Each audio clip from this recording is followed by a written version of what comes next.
लेकिन हम संत कहते हैं कि बेटा को छोड़ो, बेटी को छोड़ो और आप भगवान का कीर्तन करो, भगवान का भजन करो, इसी में आनंद है और इसी में कल्याण है। तो फिर ये मोह क्यों? आज महाराज बहुत समझाया संत जी ने पंडित जी को, लेकर पंडित जी कहने लगे, बोले गुरुदेव मुझे कुछ नहीं चाहिए, मुझे कोई उपदेश नहीं चाहिए, मुझे तो बस पुत्र चाहिए, और यदि आप मुझे पुत्र का वरदान नहीं दे सकते तो आज मैं आपके चरणों में ही प्राणों को त्याग दूंगा। संत जी मन में सोचने लगे, रहा चलते ही अच्छी ब्रह्म हत्या मोल ली, इससे बढ़िया तो मैं चला जाता तो बढ़िया रहता। अब क्या करें? क्योंकि शास्त्र कहता है कि संतों में इतनी सामर्थ्य होती है कि बिगड़ी हुई तकदीर को भी बना देते हैं। आज क्योंकि उसको पहले 9 बेटे हैं, 10वां होने वाला है, खाने को कोई भी वस्तु नहीं है। वो तो मन में सोचती है जब धुंधली को कोई संतान नहीं होगी तो धुंधली का जो भी राजपाट है, जो ही धन दौलत है, वो मेरे पुत्रों को प्राप्त हो जाएगी। वो तो कहने लगी, बोले बहन तू क्या पंडित जी और बाबा जियों की बातों में आ गए? ये बाबा बड़े वैसे होते हैं, कहीं कोई उल्टी सीधी चीज आपको ना खिला दें। और तू चिंता काहे को करे? तू मेरी बहन है, तेरे पुत्र मेरे पुत्र एक ही तो बात है। मेरे 10वां पुत्र है, वे 12 है, तू या पुत्र को अपने घर में रख ली, जो जन्म से ही रख ली। धुंधली मुस्कुराई, बोले बहन तेने तो 1 मिनट में मेरी सारी चिंताओं का निवारण कर दिया। और बोले अगर तोकू या फल पे विश्वास है तो ये फल लेकर के गैया को खिला दे, तेरी गैया के भी तो कोई बछड़ा बछड़ी नहीं है। वो फल लेकर के और गैया को खिला दिया। पंडित जी से कह दिया धुंधली ने, बोले वो फल मैंने खा लिया महाराज। पंडित जी ने कहा, बोले ठीक है, तब तो पुत्र अवश्य होगा। कुछ दिन के पश्चात जब धुंधली की बहन के बेटा हुआ, ला करके धुंधली की गोदी में दे दिया। पंडित जी को पता नहीं, धुंधली ने कह दिया, बोले पंडित जी मुझे बेटा हुआ है। पंडित जी बड़े प्रसन्न हुए, मेरे घर में पुत्र का जन्म हुआ है, बहुत प्रसन्न हुए। भगवान की कृपा से समय निकलता गया। कुछ दिन के बाद में जो फल गैया को खिलाया था तो गैया ने भी एक बछड़े को जन्म दिया, लेकिन उसका सारा शरीर मानव जैसा था और जो कान थे वो गैया के जैसे थे। इसलिए आत्मदेव जी ने उस बालक का नाम रखा श्री गोकर्ण जी महाराज। बड़े ज्ञानी सिद्ध महापुरुष थे, क्योंकि संत के प्रसाद के द्वारा उनकी उत्पत्ति हुई थी। इधर एक दिन धुंधली और महाराज आत्मदेव जी बैठे हुए थे। आत्मदेव जी कहने लगे, देवी अब हमारा पुत्र थोड़ा बड़ा हो गया है, इसका नामकरण करना चाहिए। और देवी मैं तो चाहता हूं कि मेरा नाम है आत्मदेव, तो मेरे बेटे का नाम हो जाए परमात्मा देव। धुंधली कहने लगी, प्रभु ऐसे नहीं चलेगा, 9 महीने पेट में हमने रखा, नाम अपने से मिलता जुलता ऐसा नहीं होगा।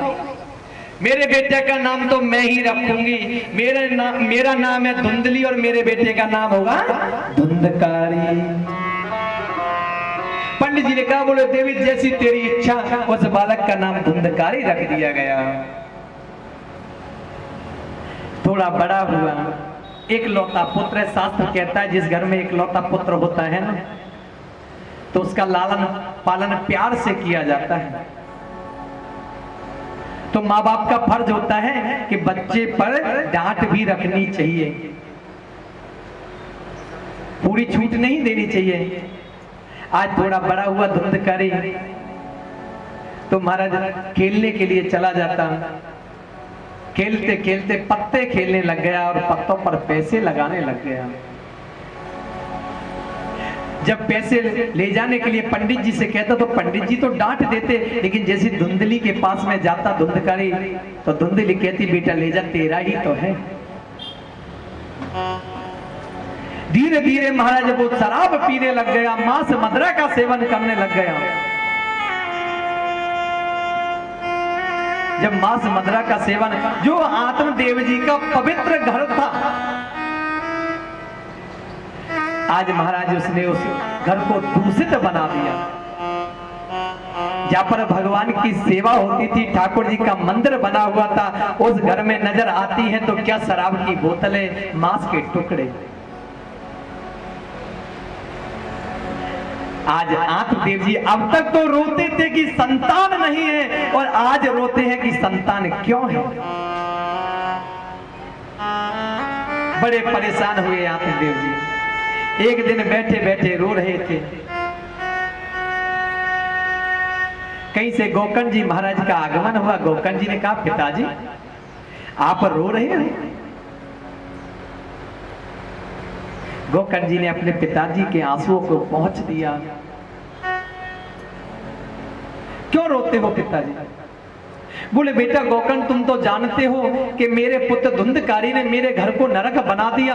वो मांस के टुकड़े घर में पड़े हुए हैं, शराब की बोतलें पड़ी हुई हैं। मैं उस घर में रहना ही नहीं चाहता, परंतु मेरे मन में उतना वैराग्य नहीं है कि मैं वन में चला जाऊं। वन में नहीं जा सकता क्योंकि मन में वैराग्य नहीं है। करूं तो मैं क्या करूं? इस पुत्र के बिना तो मैं बिना पुत्र के ही ठीक था। आज उन महात्मा जी की बातों को याद करने लगे। गोकर्ण जी महाराज ने कहा, पिताजी वन में जाने से क्या होगा? देहेस्तेमास रुद्रे अभिमित त्वजत्वा जाया सुतादिषु सदा ममतां विमुञ्चा पश्यामि संजगदिदं क्षणभङ्गनिष्ठम् वैराग्यरागरसिको भवभक्तिनिष्ठा। आप वन में जाने के लिए कहते हो? कल्पना करो कि ये शरीर क्या है। देहिस्त मांस रुद्रे अभिमित त्वजत्वा। मांस, खून, मुज्जा, हड्डी से बना हुआ एक ये ढांचा है जिसको हम शरीर मान करके बैठे हुए हैं। और इस शरीर की केवल 3 गति है। क्या गति है?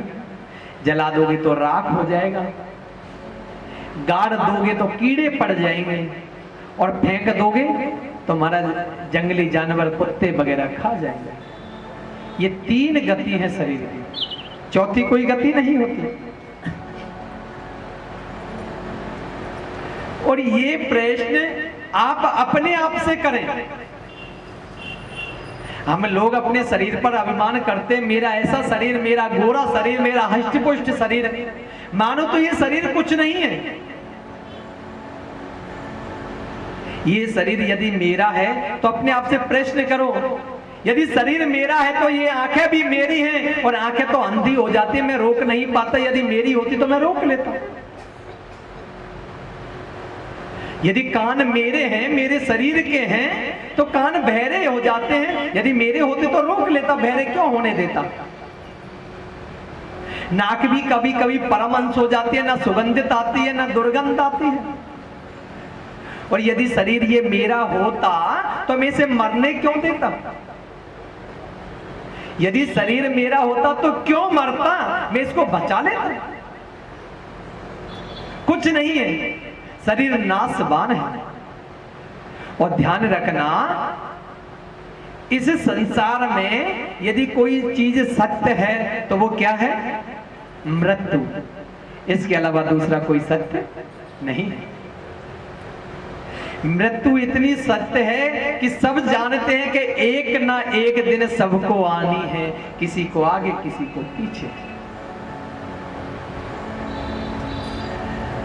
आज जब आत्मदेव जी के लिए गोकर्ण जी महाराज ने उपदेश किया, गोकर्ण जी महाराज की बात को सुनकर के आत्मदेव जी बड़े प्रसन्न हुए। सीधे वन में चले गए। वन में जाकर के भगवान की श्रीमद् भागवत का 8वें स्कंद का पाठ श्रवण किया और अपने मन को भगवान गोविंद से जोड़ दिया। अंत में भगवान के वैकुंठ धाम को चले गए। बोले भक्तवत्सल भगवान की। आगे सज्जनों मेरा तार हरि से जोड़े ऐसा कोई संत मिले, मेरा तार हरि से जोड़े ऐसा कोई संत मिले।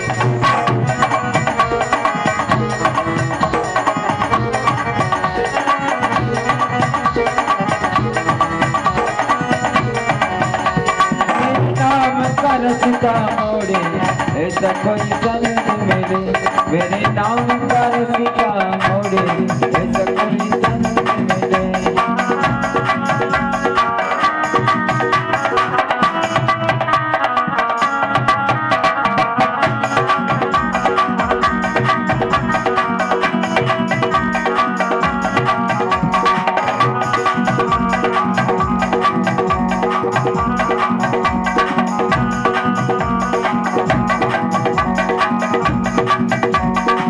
संत गरज के बड़े बातों दुर्लभ जग में संत गवाता। संत गरज के बड़े बातों दुर्लभ जग में मेरे मन के भ्रम को तोड़े ऐसा कोई संत मिले, मेरा तार हरि से जोड़े ऐसा कोई संत मिले।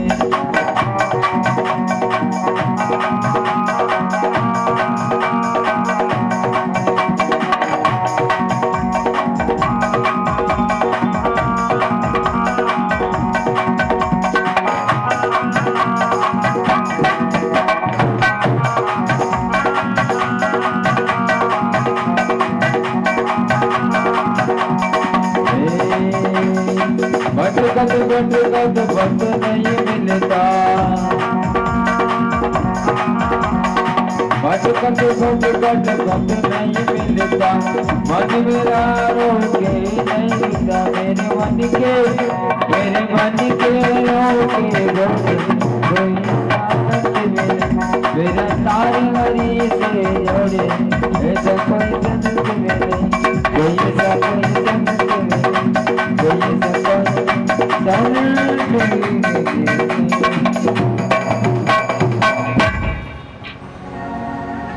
बोलिए भक्त वत्सल भगवान की।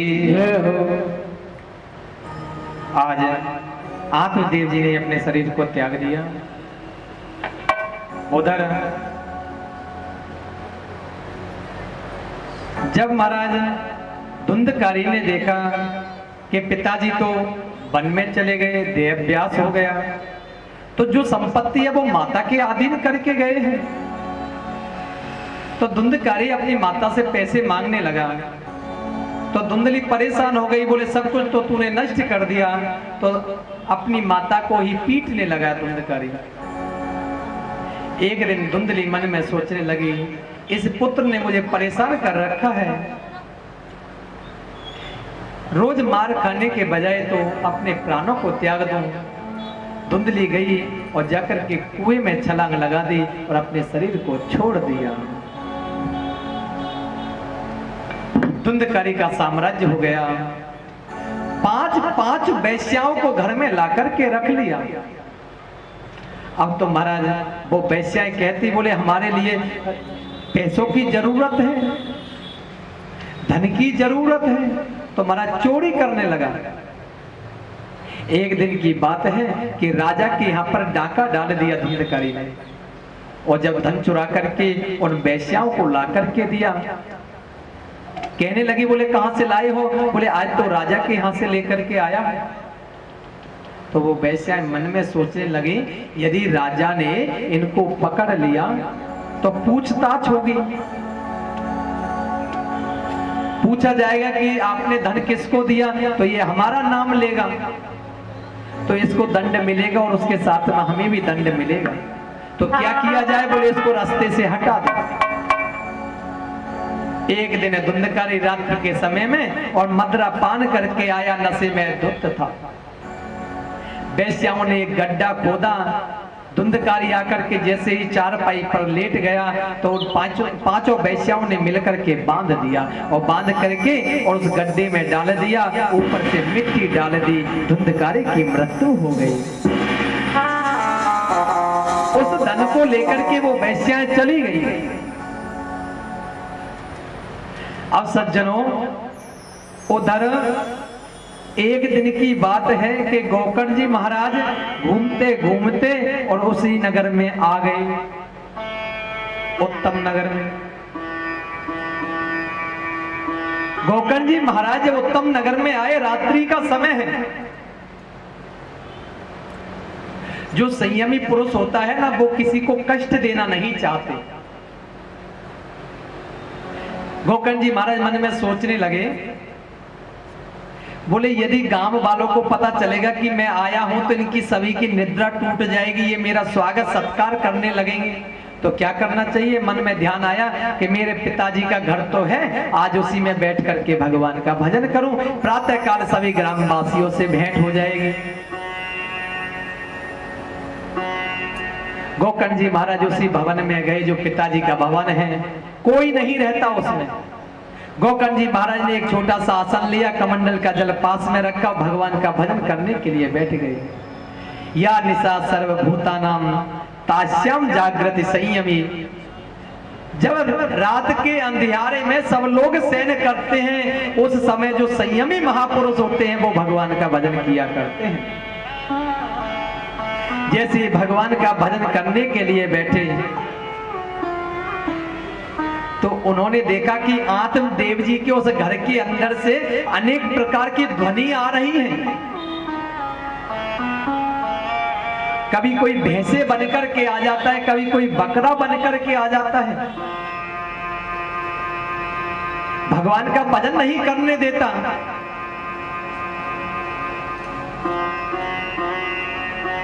देखते ही देखते काली परछाई आकर के खड़ी हो गई, लेकिन कुछ बोलती नहीं है, मानो गोकर्ण जी महाराज को वो डरा रही हो।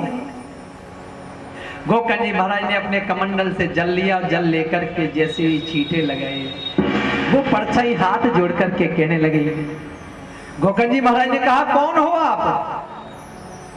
परछाई आवाज देने लगी, कहने लगी, अहम भ्राता त्वदीयोस्मि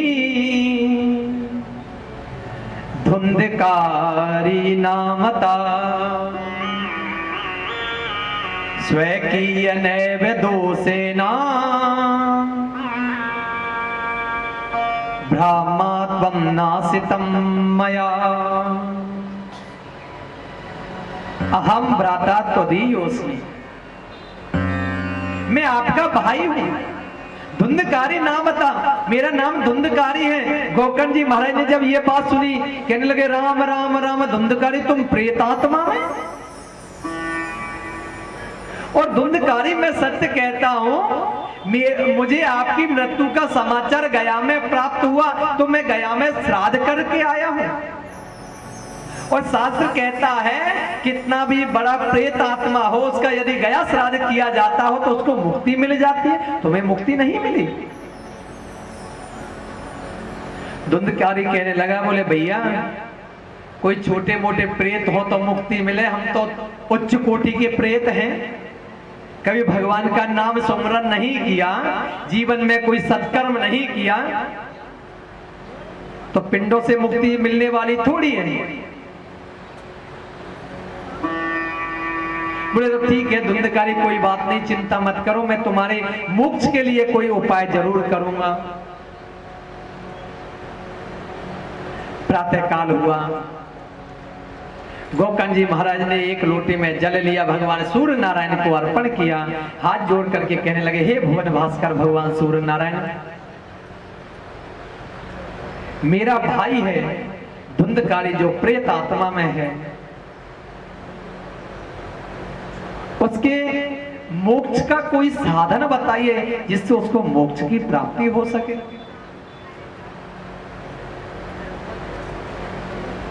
सूर्य नारायण भगवान की आकाशवाणी हुई कि यदि आप धुंधकारी को मुक्ति दिलाना चाहते हो तो सप्ताहम वाचनम करो, आप श्रीमद् भागवत सप्ताह करो। जब सभी ग्राम वासियों को पता चला कि गोकर्ण जी आए हैं तो उनसे मिलने के लिए सभी गए, तो गोकर्ण जी ने कहा, बोले भैया अब हमें श्रीमद् भागवत कथा करनी है। बोले ये कैसे होती है? गोकर्ण जी महाराज ने सारा व्यवस्थाओं के बारे में बतला दिया। ग्रामवासियों ने सब व्यवस्थाएं बनाई, एक मंच बनाया, मंच पर गोकर्ण जी महाराज आसीन हो गए, सारे ग्रामवासी श्रोता बन करके सामने बैठ गए, सभी बैठे हुए हैं। कथा जब प्रारंभ हुई तो गोकर्ण जी महाराज ने कहा, अरे भैया धुंधकारी, एक चौकी पर आसन दिया, भैया आकर के विराजमान हो जाओ, आपकी मुक्ति के लिए ही तो श्रीमद् भागवत कराई जा रही है, आप आ जाइए। अब महाराज वो धुंधकारी प्रेत आत्मा है, प्रेत के पैर तो होते नहीं, आकर के जैसी चौकी पर बैठता है, हवा का बेग आता, उड़ करके चला जाता। अब क्या करें? गोकर्ण जी महाराज को तो पता ही नहीं। धुंधकारी बड़ा परेशान हुआ, लेकिन उसकी नजर पड़ी कि मंच के ठीक पास में एक बांसों का बगीचा है, उसमें एक बांस है जो क्षेत्र वाला है, अंदर से खोखला है, उस खोखले बांस में जाकर के धुंधकारी बैठ गया। कथा हुई, 7 दिन तक कथा चलती रही, कथा को धुंधकारी श्रवण करता रहा। पहले दिवस की कथा में पहली ग्रंथि फट गई, ऐसे करके एक एक करके 7 ग्रंथियां फट गई।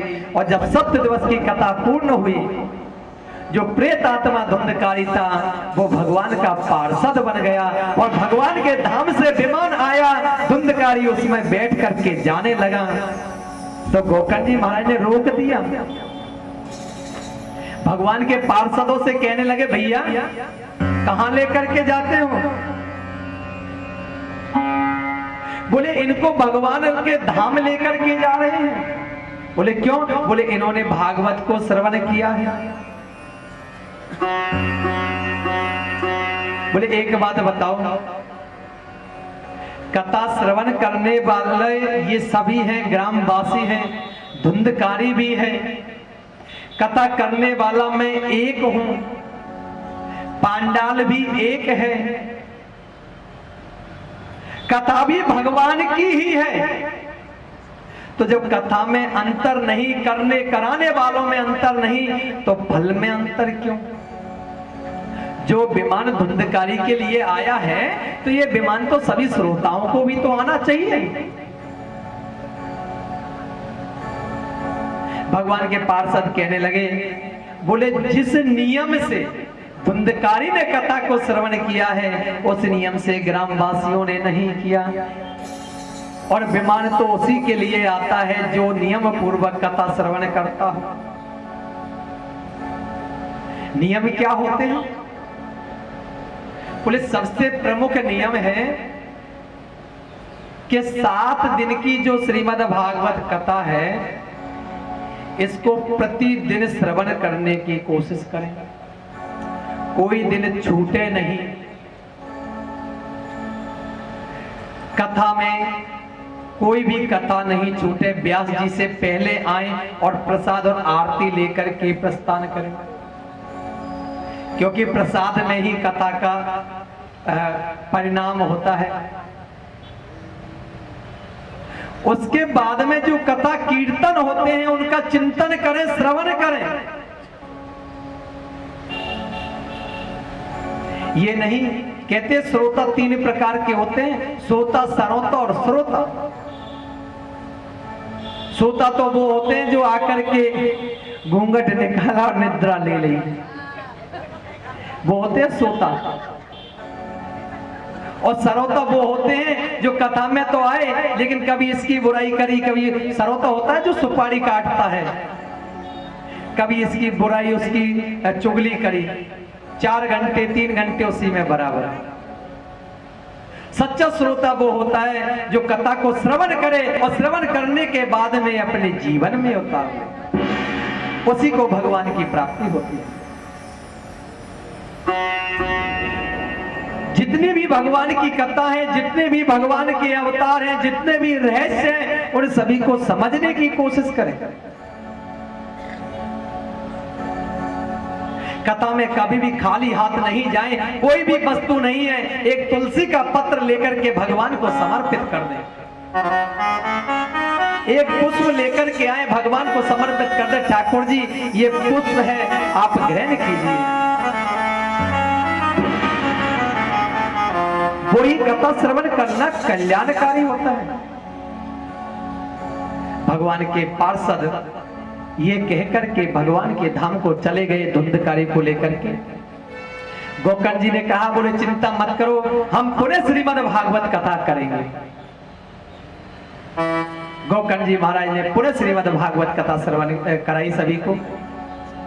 कथा का नियम तो ये है कि कथा श्रवण कर्ता को एक समय भोजन करना चाहिए, जमीन पर ही शयन करना चाहिए, कम से कम 7 दिन तक मिथ्या झूठ नहीं बोलना चाहिए, छल कपट को त्याग देना चाहिए, एक अचेत होकर के भगवान की कथा श्रवण करना चाहिए। कोशिश रहे कि एक ही स्थान पर बैठ करके कथा श्रवण करें। परंतु जब इतने नियम ना हो सके तो कथा श्रवण करने के लिए अवश्य आए, उसी में भगवान की कृपा है।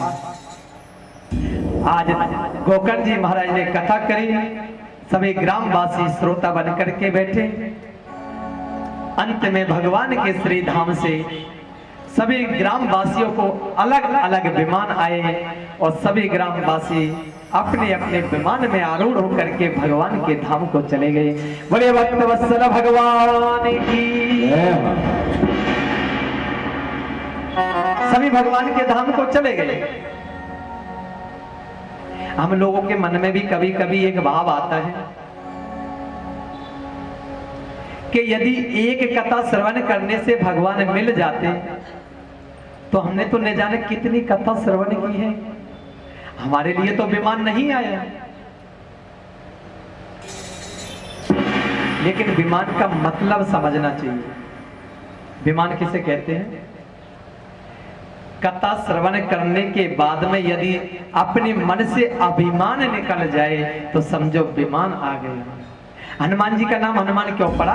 जिसने अपने मान का हनन कर दिया वही हनुमान है, और जिसके मन से अभिमान निकल गया वही विमान है। और जिस दिन अभिमान निकल जाएगा समझो भगवान की प्राप्ति हो जाएगी। आज जब ये कथा चल रही थी,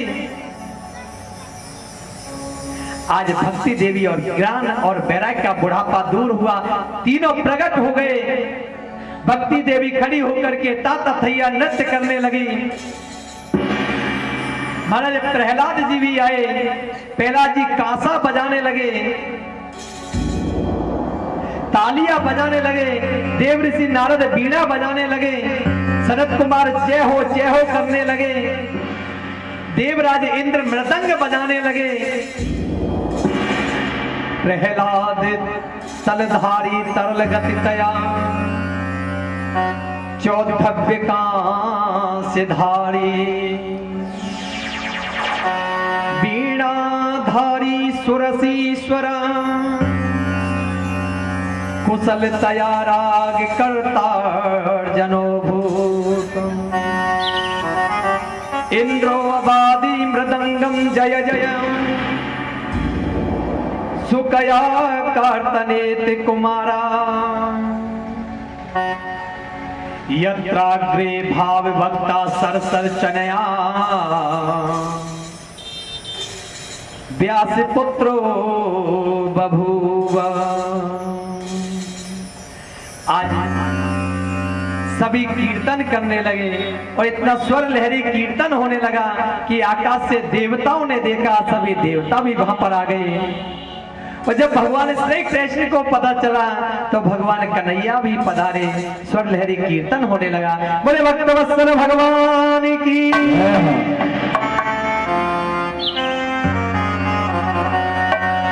सावर से मिलने का सत्संग ही बहाना नहीं, सावर से मिलने का सत्संग ही बहाना है,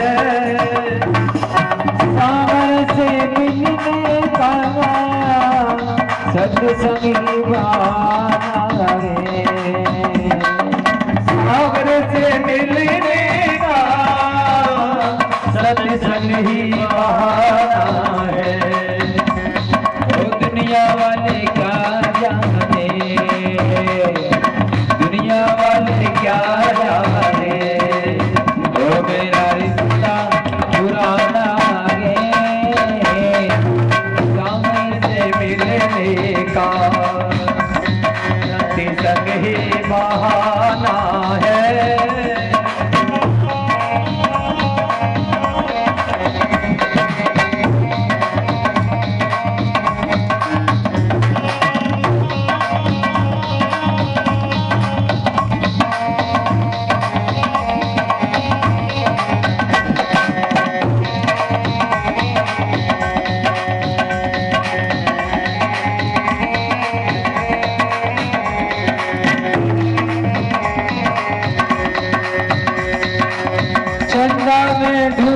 तुझे सूरज में पाया गे, चंदा में ढूंढा तुझे सूरज में पाया है। तारों की झिलमिली में, तारों की झिलमिली में, ओ मेरे शाम का ठिकाना है, कांवड़ से मिलने का। जिंदगी बहाना है, कांवड़ से मिलने का, सत्संग की बहाना है।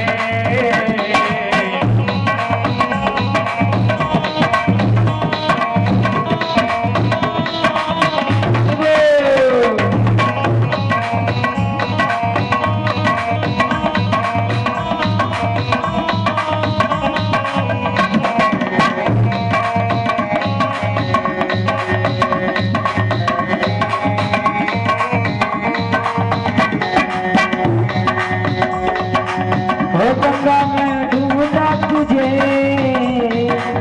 यमुना में पाया रे, ओ गंगा में ढूंढा तुझे, यमुना में पाया रे। और सरयू के तट पर गए, सरयू के तट पर गए, ओ मेरे श्याम का ठिकाना है, कांवड़ से मिलने का, सत्संग ही बहाना है। कांवड़ से मिलने का, सत्संग ही बहाना है। सत्संगी बहाना है, सत्संगी बहाना है।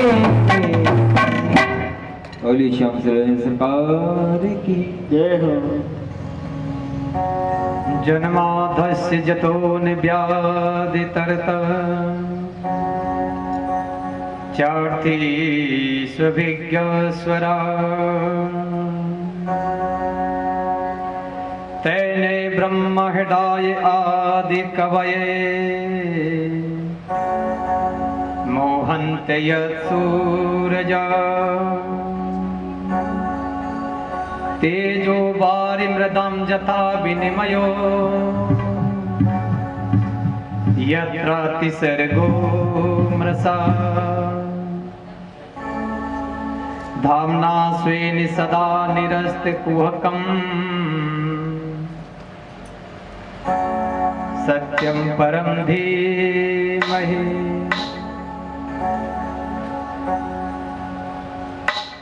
जब उस कीर्तन के अंदर भगवान श्री कृष्ण आए, सभी ने भगवान को प्रणाम किया। ठाकुर जी कहने लगे, बोले मांगो क्या चाहते हो?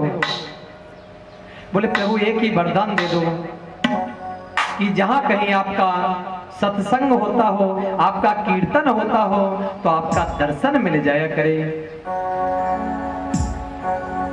आज भगवान श्री कृष्ण स्वरूप जनार्दन सूक्ष्म रूप लेकर के श्रीमद् भागवत में प्रवेश कर गए। उधर श्री सूत जी कहते सोनकादिक ऋषियों से कि दुनिया में जितने भी ग्रंथ हैं, जो ग्रंथ जिस देवता के नाम पर बना हुआ है, उस ग्रंथ के अंदर उसी देवता की उपमा है।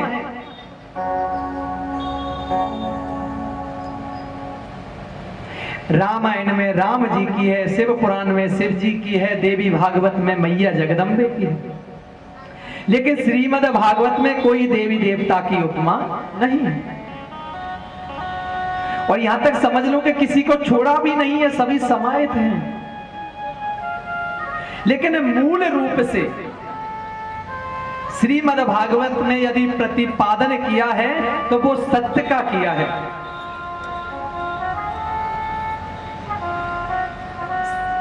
श्री सूत जी कहते हैं कि सत्य से बढ़कर के कोई भी धर्म नहीं है। धर्म न दूसर सत्य समाना,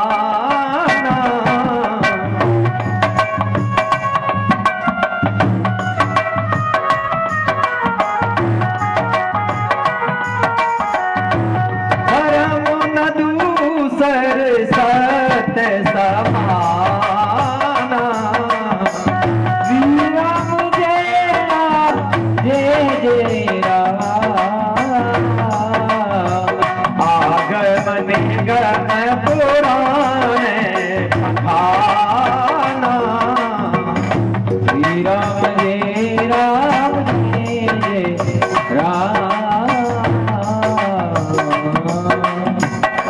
धर्म न दूसर सत्य समाना। सत्य से बढ़कर के कोई धर्म नहीं।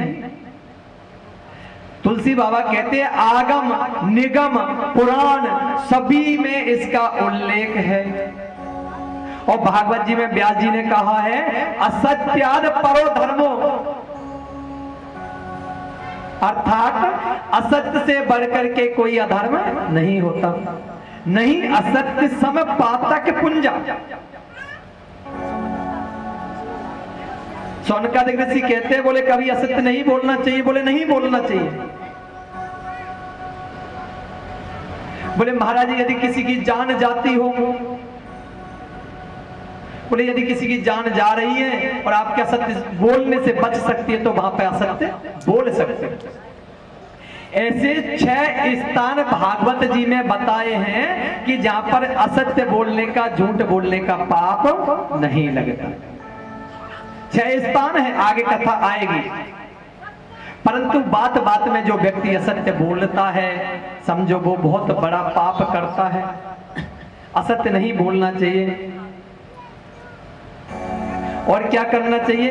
बोले श्रीमद् भागवत जो कथा है सेवदम शिवम कल्याणम ददाती, ये कल्याण करती है। 3 प्रकार के तापों का उन्मूलन करती है। और कथा श्रवण कब करनी चाहिए? बोले 7 दिनों में। 7 दिनों में ही क्यों करनी चाहिए? हमारे जीवन में भी तो 7 ही दिन हैं।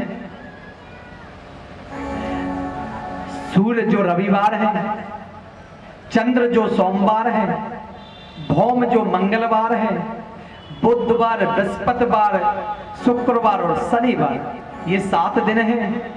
इन्हीं में व्यक्ति जन्म लेकर के आता है, इन्हीं में मृत्यु को प्राप्त हो जाता है।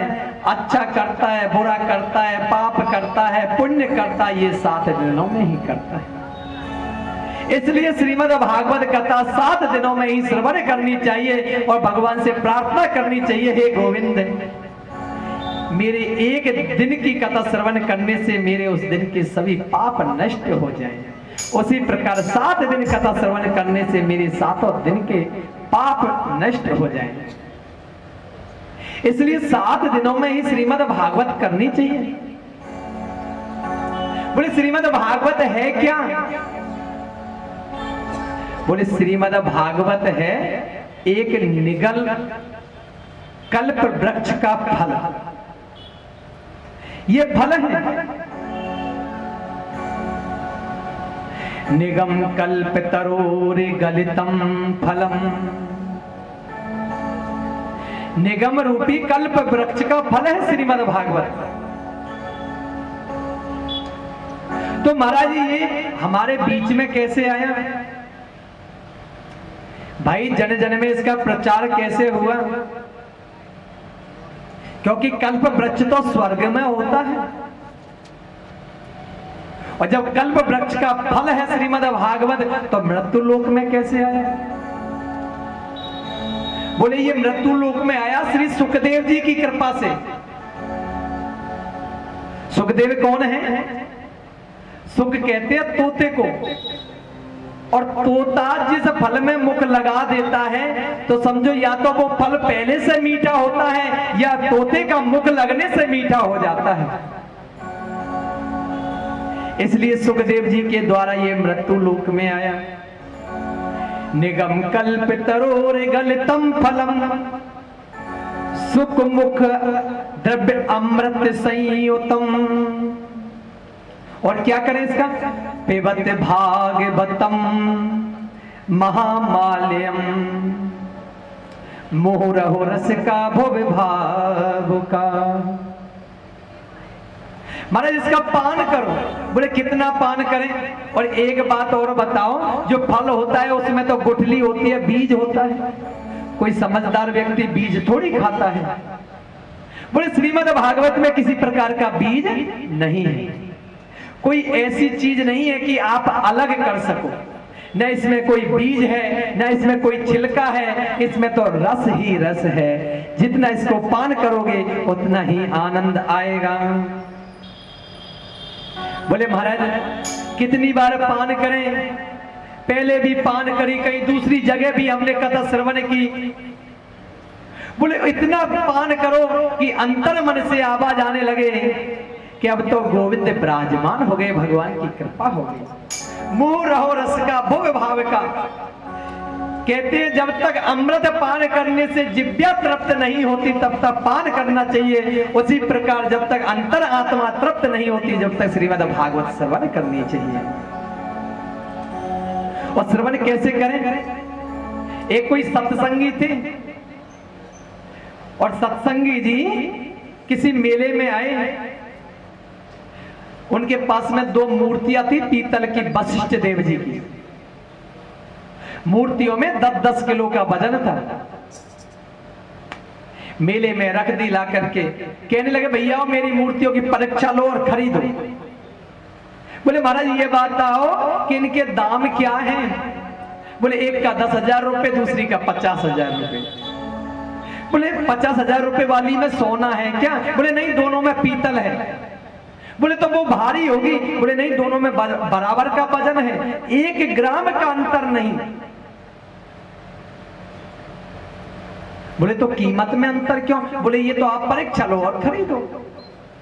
अब कोई उल्टा करके देखे, कोई उठा करके देखे, कोई सीधा करके देखे।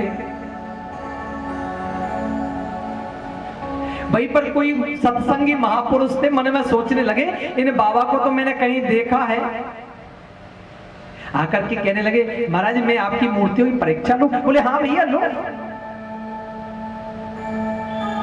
उनके हाथ में एक सूत ली थी, उस पे पानी का हाथ लगा करके ऐसे बटा पहले मूर्ति के कान में डाला, इधर से डाला इधर से निकल गई। बोले ये 10,000 रुपए की है ना? बोले हाँ हाँ ये 10,000 रुपए की ही है, ठीक पहचान। और जैसे दूसरी मूर्ति के कान में डाला तो कोई ऐसा क्षेत्र था कि वो सूतली सीधी पेट की ओर चली गई। महाराज ये 50,000 रुपए की है? बोले हाँ। कहने का भाव है कथा को श्रवण करो तो उस भाव से श्रवण करो, ऐसे नहीं कि इधर से सुना इधर से निकाल दिया। ऐसे श्रवण करो कि उसको सेवन करने के बाद में अपने मन मंदिर में अपने जीवन में उतार लो, वही कल्याणकारी होता है। कहते हैं ना रामचरित जी सुनत आगाई, रस विशेष जानाते न नाही। जिन्होंने भगवान की कथा को श्रवण करने के बाद कह दिया बोले अब तो पेट भर गया अब नहीं सुन सकते, मानो वो भगवान की कथा का महत्व नहीं जानते। और जिन हरि कथा सुने नहीं काना, श्रवण रद्र आई भवन समाना। जिन कानों से भगवान की कथा श्रवण नहीं करते हो, मानो वो कान उसके समान है कि कोई चूहा एक बिल में रहता है और उस बिल में कोई सर्प आ जाए और सर्प के डर से वो चूहा अपना बिल छोड़ करके भाग जाए। जो भगवान की कथा श्रवण नहीं करते उनके कान उस खाली बिल के समान है। जो भगवान का दर्शन नहीं कर सकते, मानो उनके नेत्र जो मोर पंख पे नेत्र बने होते हैं उनके समान है कि जो देखने में नेत्र लगते हैं परंतु रोशनी नहीं दे सकते। इसलिए भगवान की कथा श्रवण करें तो बड़े भाव से करनी चाहिए। कथा के प्रमुख देवता आचार्य श्री सुखदेव जी हैं। यम प्रव्रजंतम अनुपेतम पीत कृत्यम, द्वैपायनो विरह का तरया जुहावम, पुत्रीति तन्मयतया तरवो बनेदो, त्वं सर्वभूत हृदयं मुनिमान तोस्मि। प्रधान देवता हैं श्री सुखदेव जी। एक दिन की बात है, ये जो श्री सुखदेव जी है ना, ये गोलोक धाम में श्री राधिका रानी की गोदी में क्रीड़ा कर रहे थे, खेल रहे थे। जब ये खेल रहे थे तो मैया राधा रानी के मन में आया कि जो श्रीमद् भागवत है ना, कृष्ण कथा, उसका कलयुग के दुर्गुणों को नष्ट करने के लिए और पृथ्वी पर उन्मूलन होना चाहिए। अब ये पृथ्वी पर श्रीमद् भागवत कथा पहुंचे कैसे? तो श्री राधिका रानी ने और श्री सुखदेव जी से कहा, बेटा सुखदेव, तुम ऐसा करो, मृत्यु लोक में चले जाओ। ये बात सुनी तो श्री सुखदेव जी कहने लगे, मैया मैं मृत्यु लोक में नहीं जाऊंगा। मृत्यु लोक में विष्णु की माया इतनी प्रबल है कि वहां पर जो भी जाता है उसको पकड़ लेती है। आए थे हरि भजन को, ओठन लगे कपाट। व्यक्ति भगवान का भजन करने के लिए जन्म लेकर के आता है और यहां आकर के सांसारिक माया में फंस जाता है। मैं नहीं जा सकता क्योंकि विष्णु की माया मुझे पकड़ लेगी। जो मैं यहाँ पर 2, 4, 10 माला जप आपकी करता हूं वो नहीं कर पाऊंगा। मैया ने कही, सुखदेव आप जाओ तो सही, विष्णु की माया तुम्हें व्याप्त नहीं करेगी, ये मेरा वचन है, मेरा आशीर्वाद है। अब जब मैया ने आशीर्वाद दे दिया, उधर सज्जनों कैलाश पर्वत पर रहते हैं भगवान भोलेनाथ, साथ में रहती है मैया सती। दोनों प्रेम से रहते हैं। एक दिन की बात है, नारद जी कहीं से भ्रमण करते करते आ रहे थे। नारद जी के मन में एक विचार है, बोले अब तो भागवत का उन्मूलन होना चाहिए, अवतार होना चाहिए सृष्टि पर। और अवतार भागवत जी का कब होगा? जब पहले श्री सुखदेव जी का अवतार होगा। तो कोई लीला करनी चाहिए। उधर जहां पर भोलेनाथ और मैया सती रहती थी, उसी गुफा के अंदर एक तोता और तोती रहते थे। एक दिन उस तोती ने एक अंडे के रूप में जन्म दिया। ठंडी ठंडी हवाएं चलने लगी तो वो अंडा फूट गया। और जैसे अंडा फूट गया तो सब पक्षी और पक्षनी उस फूटे हुए अंडे को छोड़ करके चले गए। इधर सज्जनों नारद जी घूमते घूमते और महाराज कैलाश पर्वत पर पहुंच गए। श्रीमन नारायण नारायण नारायण, श्रीमन नारायण नारायण नारायण, श्रीमन नारायण नारायण नारायण, श्रीमन नारायण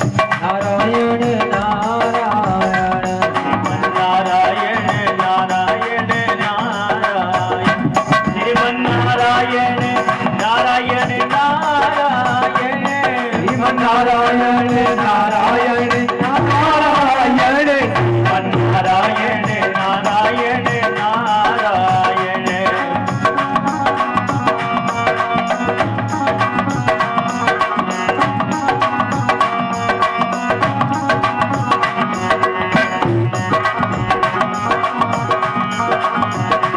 जो नारायण नाम लेते हैं, जो नारायण नाम लेते हैं, जो नारायण नाम लेते हैं, जो नारायण नाम लेते हैं, आपकी होई सब नारायण, श्रीमन नारायण नारायण नारायण, कुतुमन नारायण नारायण नारायण।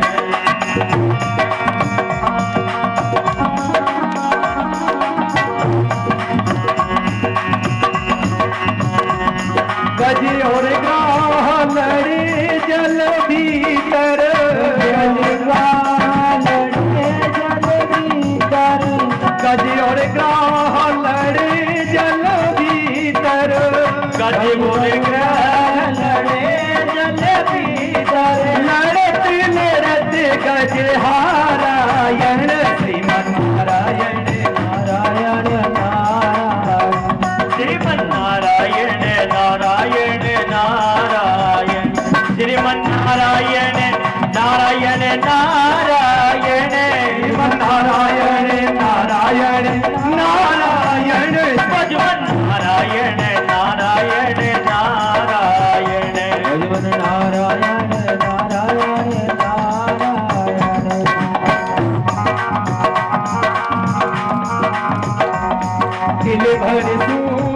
रही जल ऊपर, भर सूड़ रही जल ऊपर, तिल भर सूड़ रही जल ऊपर, भर सूड़ रही जल ऊपर, तब हरि नाम उचारायण, नारायण नारायण नारायण, श्रीमन नारायण नारायण नारायण, श्रीमन नारायण नारायण नारायण, श्रीमन नारायण नारायण नारायण। आज संत नारद जी भगवान का नाम स्मरण करते करते चले। भोलेनाथ भगवान का भजन करने के लिए अपनी गुफा से बाहर चले गए थे और मैया ने जैसे नारद जी को देखा, नारद जी ने मैया को प्रणाम किया। नारद जी खूब पधारे, आओ, सुंदर व्यंजन खिलाया नारद जी को। मैया कहने लगी, नारद जी आजकल तुम्हारा आना जाना कम हो गया है, कभी मिलते जुलते नहीं हो। नारद जी कहने लगे, मैया इस मृत्यु लोक में कलयुग की माया इतनी प्रबल हो गई है कि यहाँ पर कहीं प्रेम नहीं रहा, कहीं भक्ति नहीं है, कहीं प्रेम नहीं है। और यदि कोई किसी से प्रेम करता है तो बनावटी प्रेम करता है, सच्चा प्रेम नहीं करता। मैया कहने लगे, नारद जी और बात तो ठीक है, लेकिन मेरे स्वामी जो हैं भोलेनाथ, वो तो मुझसे बहुत प्रेम करते हैं। नारद जी तुम मानोगे नहीं, इतना प्रेम करते कि शास्त्र कहता है कि यदि समाधि में किसी देवता का दर्शन किया जाए तो किसी को नहीं बताना चाहिए, लेकिन भोलेनाथ वो भी आकर के मुझे बता देते हैं। देवी आज तो राम जी ने दर्शन दिया, आज नारायण ने दर्शन दिया, बहुत प्रेम करते हैं। बोले मैया ये तो बहुत अच्छी बात है, आपके यहाँ पे अभी कलयुग नहीं आया है। बोले मैया बहुत प्रेम करते हैं। भोलेनाथ बोले बहुत प्रेम करते हैं। बोले मैया तो कभी ये बताया कि उनके गले में जो मुंडों की माला है उसमें किसके मुंड लगे हैं? बोले नारद जी प्रेम तो बहुत करते हैं, परंतु ये तो कभी नहीं बताया। नारद जी कहने लगे, क्या खाक प्रेम करते हैं? और मैया तुम्हारी तुम जानो, देखो हम तो भगवान को भजन करवे के काजावत चले। नारद जी तो वहां से चले गए। कहते नारम ददाती थी खंडा, जो अज्ञान का निराकार कर दे, नष्ट कर दे, वो नारद है। और ब्रज के संत कहते हैं नारद, जिसकी बात ब्रह्मा भी रद्द ना कर सके वो है नारद। और एक बात और, जहां पर रोज झगड़े हो और वहां नारद जी आ जाएं तो मंगल ही मंगल, और जहां पर मंगल हो नारद जी आ जाएं तो राधे राधे। आज नारद जी गुफा से जैसे निकल करके जाने लगे तो भोलेनाथ आए। नारद जी ने प्रणाम किया, बाबा प्रणाम। बोले नारद जी प्रणाम। बोले बाबा थोड़ा जल्दी जाओ, मैया याद कर रही है। बोले नारद जी जहां पर आपका आगमन हो गया तो याद तो होनी ही है। उधर जैसे भोलेनाथ पहुंचे, कहते हैं ना कि पहले के युग में जब माता रूठ जाती ना तो माताओं को भवन में एक कोठरी बनाई जाती जिस पे लिखा रहता कोप गृह। आज मैया ने अपने केसों को बखेर लिया, मलिन वस्त्र धारण किए। भोलेनाथ ने जैसे ही देखा, बोले नारद जी की कृपा तो हो गई, लेकिन अब पूछे तो सही बात क्या है? बोले देवी क्या हुआ? बोले रहने दो महाराज, ऊपर से भी काले अंदर से भी काले। बोले देवी वो बात ठीक है कि मैं ऊपर से काला हूं क्योंकि मेरा श्याम वर्ण है, परंतु अंदर से काला तो वो होता है जो किसी बात को छुपाता है, जो कपट करता है। बोले महाराज आप कपटी ही तो हो। बोले मैंने क्या कपट किया? मैंने सारी बात आपको बता दी, जिस देवता का दर्शन करता हूं वो भी बता देता हूं। शास्त्र कहता है गुरु मंत्र यदि मिलता हो तो कहते हैं गोपनीयम गोपनीयम गोपनीयम प्रत्नता, गुरु मंत्र कभी किसी को नहीं बताना चाहिए। लेकिन वो भी मैंने आपको बता दिया तो मैंने कौन सा कपट किया? बोले महाराज और बात तो सब ठीक है, लेकिन ये कभी नहीं बताया कि जो गले में मुंडों की माला है इसमें किसके मुंड लगे हैं। बोले नाथ खूब मुस्कुराए। बोले देवी ये बताना उचित नहीं समझा। बोले क्यों? रात दिन जिन मुंडों की माला पहन करके रहते हो उनके बारे में नहीं बताया। बोले देवी ये मुंड किसी और के नहीं, ये सब आपके ही मुंड हैं। मैया को बड़ा आश्चर्य हुआ, मेरे मुंड? बोले देवी जब जब तुम जन्म लेकर के आई और मेरी अर्धांगिनी बनी और तब तब तुमने देहाभ्यास किया तो तुम्हारी स्मृति के लिए मैंने आपके मुंडों की माला पुरो करके अपने सीने के पास में, हृदय के पास में रखी। बोले महाराज फिर तो आप महाकपटी हुए। बोले महाकपटी क्यों हुए? बोले एक बात बताओ कि मुझे बार बार जन्म लेना पड़ता है, बार बार मरना पड़ता है, आपने ऐसी कौन सी अमर बूटी पी रखी है जैसे ना मरना पड़े ना जन्म लेना पड़े? बोले देवी मैंने सुनी अमर कथा। बोले अमर कथा? कहने लगे बोले वो अमर कथा तो मुझे भी सुननी है। बोले वो अमर कथा के नियम होयो करें। का नियम हो? बोले देखो एक स्थान से सुननी चाहिए, ना कोई खान पान ना कोई और व्यवस्थाएं, अविश्राम गति से कथा होती है। और मैं तो देवी जब कथा करता हूं तो अविश्राम गति से नेत्र बंद करके कथा कहता हूं। मुझे पता नहीं रहता कि आप कथा श्रवण कर रही हो या नहीं। बोले महाराज मैं सारे नियमों का पालन करूंगा। बोले तो एक काम करना,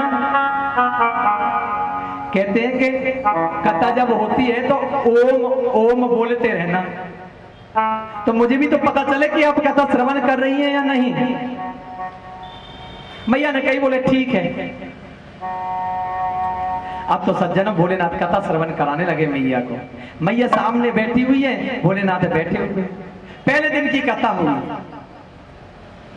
भगवान की कृपा हुई कि जो अंडा था ना जो फूटा था, तोता तोती छोड़ के चले गए, वो अंडा साबुत हो गया। दूसरे दिन की जैसे ही कथा हुई उस अंडे में जीव पड़ गया। कथा सुनावे पार्वती को शिव शंकर भगवान, सुनते सुनते अमर कथा को बंद हो गए कान। उमा के पड़ गयो सोता, हुकड़ा दे रयो तोता। उमा के पड़ गयो सोता, हुकड़ा दे रयो तोता। कथा सुना रहे पार्वती को, कथा सुना रहे पार्वती को शिव शंकर भगवान। सुनते सुनते कथा को बंद हो गए कान। उमा के पड़ गयो सोता, हुकड़ा दे रयो तोता। उमा को पड़ गया तोता, हुकड़ा दे रया तोता।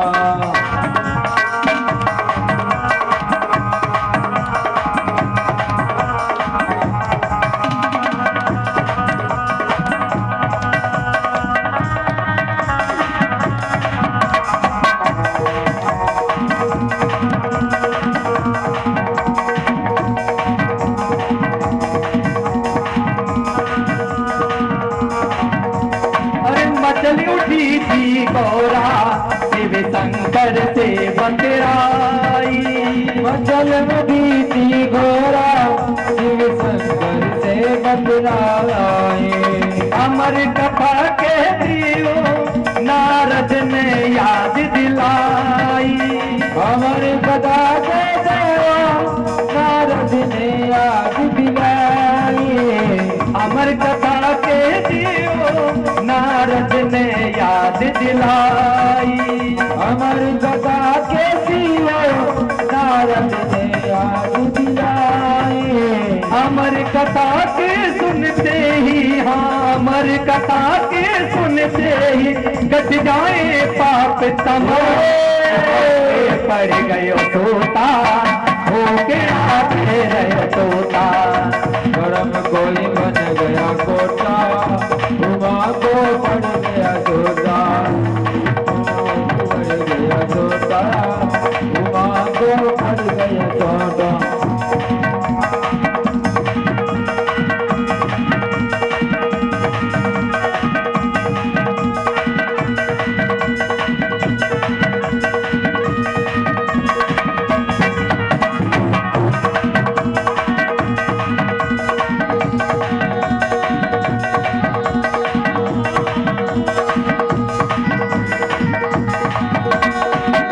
इतनी सुन शिव शंकर गौरा तो लगे मनाने।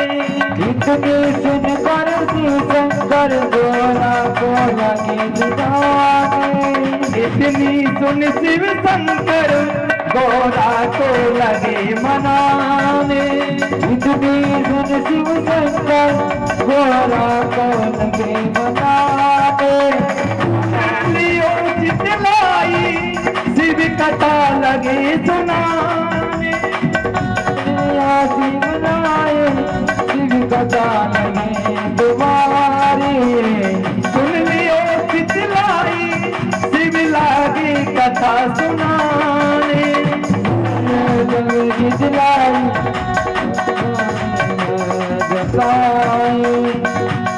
करवायो संकल्प उमा पे, करवायो संकल्प उमा पे, बैठे आसन मारे दे रयो तोता भूखे राधे रयो तोता। उमा बड़ बड़ तोता गिरिजा की संग बैठे शिव जी आसन मार। गिर पर गिरिजा की संग बैठे शिव जी आसन मार। अमर कथा जब लगी सुनाने बंद हो गए कान। उमा के पड़ गयो तो भूखे राधे रयो तोता।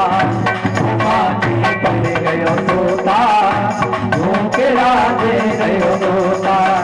उमा के पड़ गयो तोता भूखे राधे रयो तोता। बोलिए भक्त वत्सल भगवान की। आज जैसे जैसे कथा आगे बढ़ने लगी, जो फूटा हुआ अंडा था वो साबित हो गया। भगवान की कृपा से उस अंडे के अंदर जीव पड़ गया। कथा एक एक करके आगे बढ़ने लगी। भगवान कथा सुना रहे हैं। योगीश योग विन्यास। सज्जनों, उद्धव जब संवाद चल रहा था तो मैया को निद्रा आ गई। और जैसे ही मैया को निद्रा आई, उधर भगवान की कृपा से वो अंडा फूट गया, उसमें से सुंदर पक्षी निकला। भगवान की कथा श्रवण कर रहा है, बड़ा प्रसन्न हो रहा है।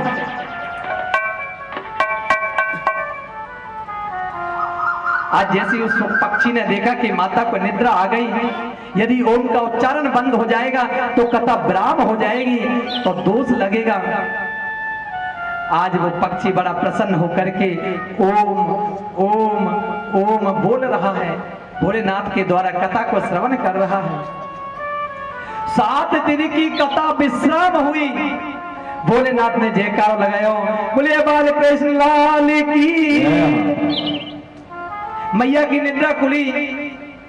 बाबा क्षमा करना, मुझे निद्रा आ गई, आगे बताइए फिर क्या हुआ। भोलेनाथ कहने लगे, फिर क्या हुआ? कथा का विश्राम हो गया देवी।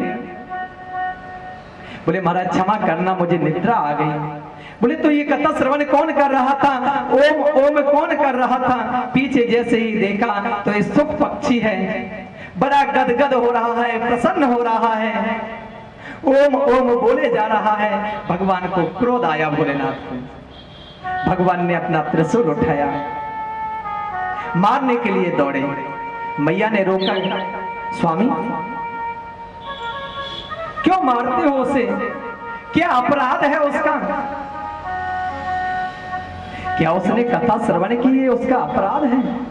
भोलेनाथ कहने लगे देवी, कथा सुनना अपराध नहीं है, परंतु कथा की मर्यादा को तोड़ करके कथा सुनना अपराध है।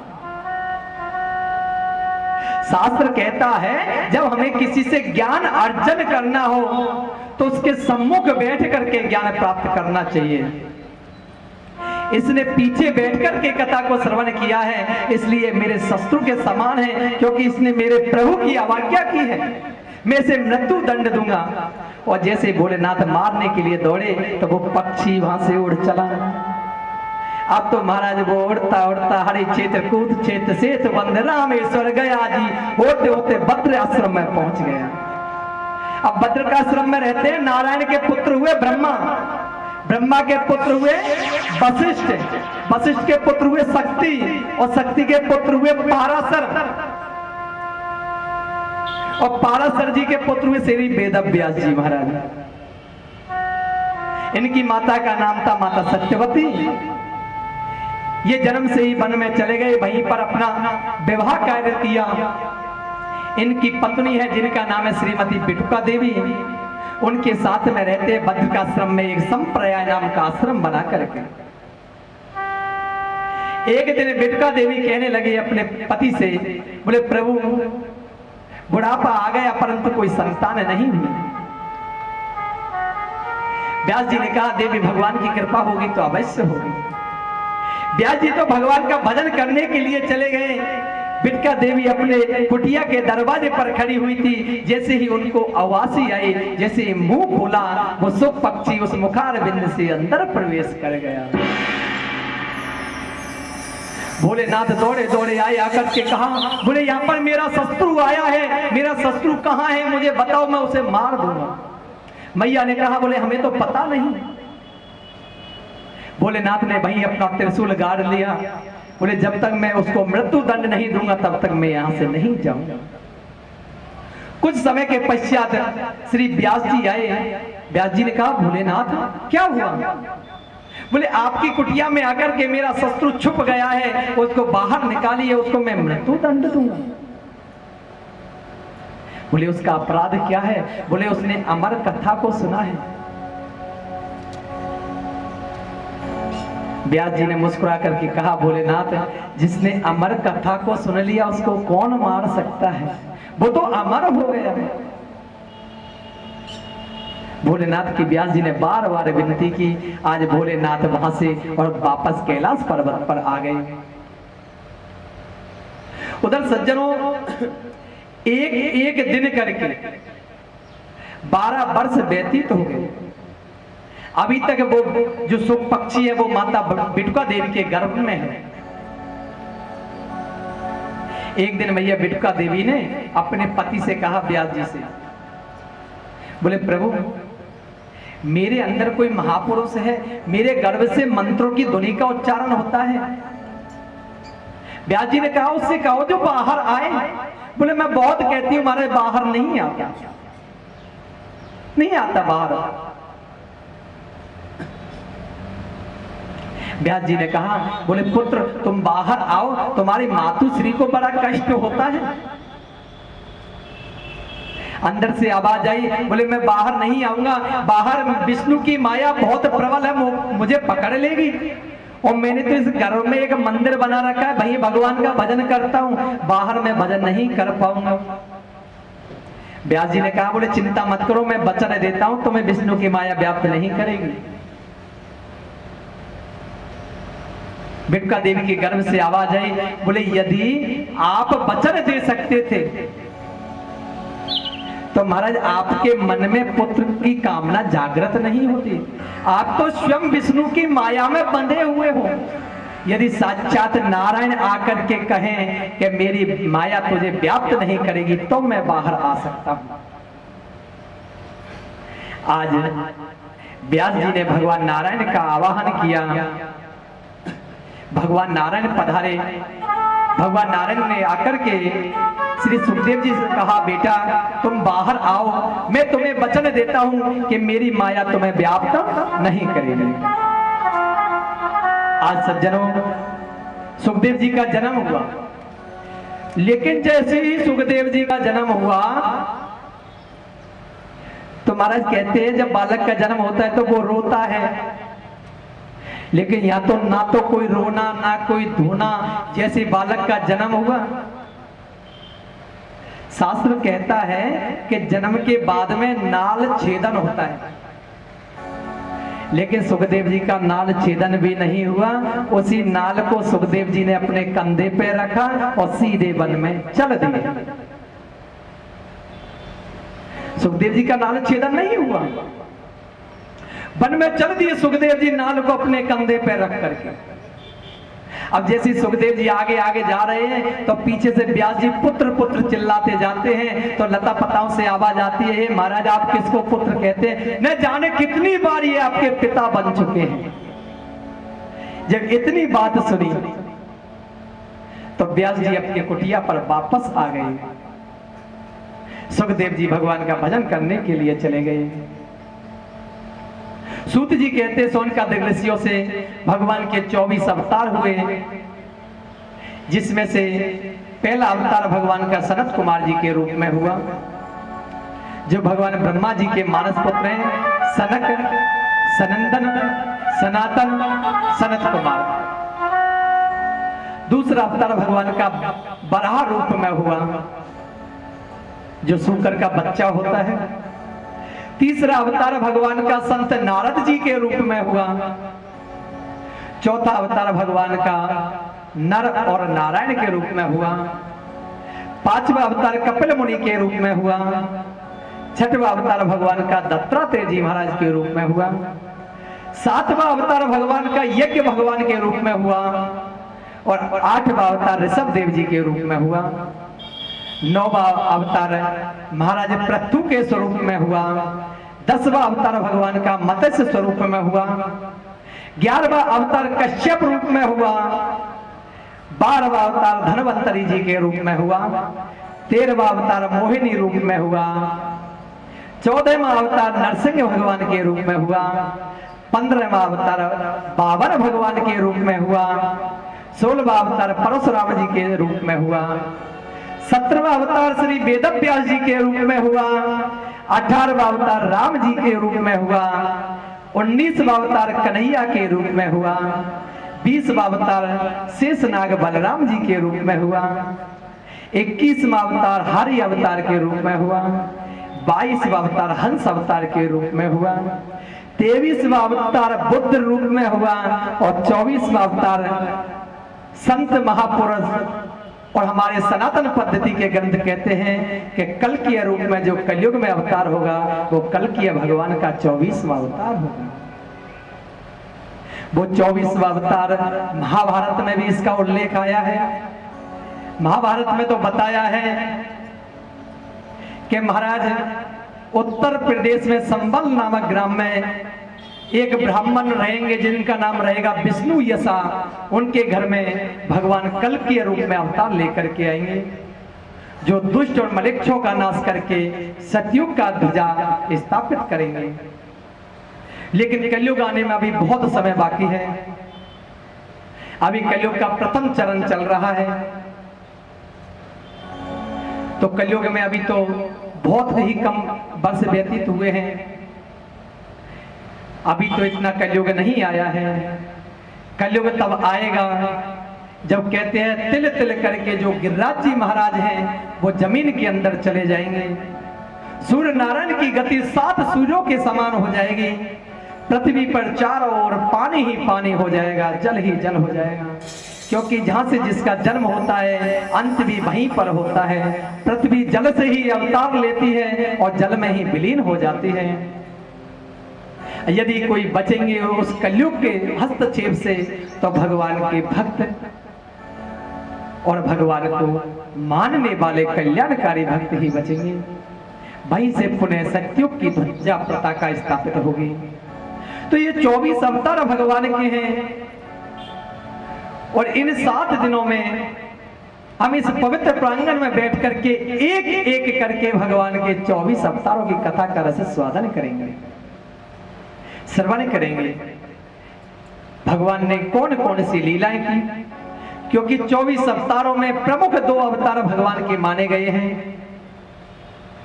एक भगवान कन्हैया के रूप में और एक राम जी के रूप में।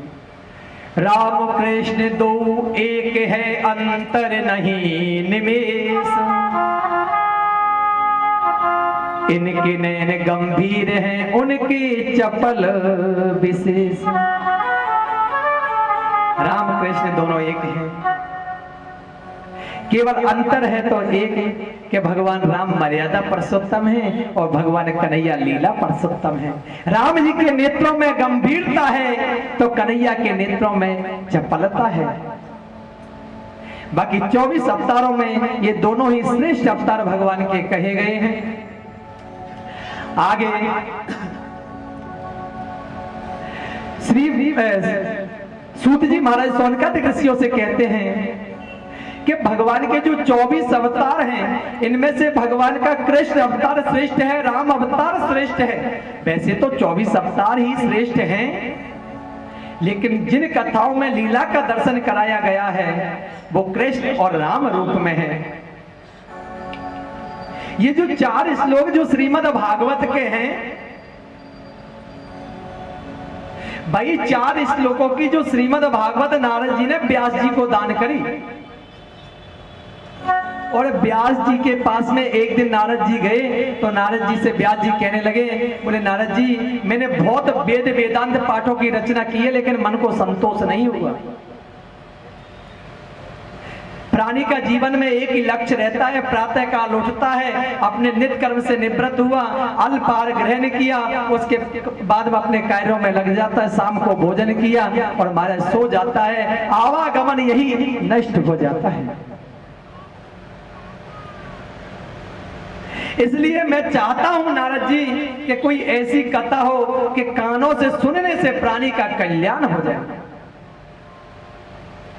नारद जी ने वो 4 श्लोक व्यास जी को दिए।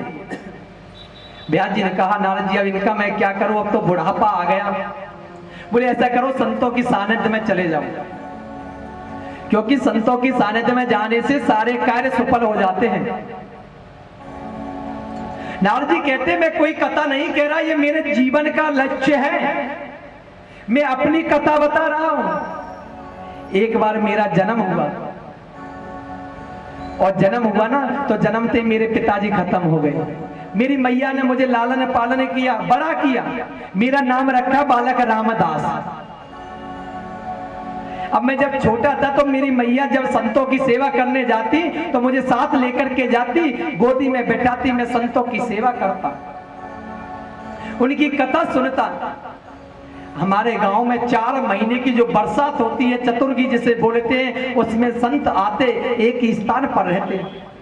मैंने 4 महीने तक खूब भगवान का भजन उन संतों के साथ में किया, लेकिन जैसे संत जाने लगे मैं खूब रोया, मैया से कहा मैया मैं इनके साथ में जाना चाहूं। मैया ने रोक दिया। अरे लाला तू अकेलो ही तो है, मैं किसके सहारे रहूंगी। अब जब मैया ने रोक दिया तो मुझे भी मैया पे दया आ गई। लेकिन जब संत चले गए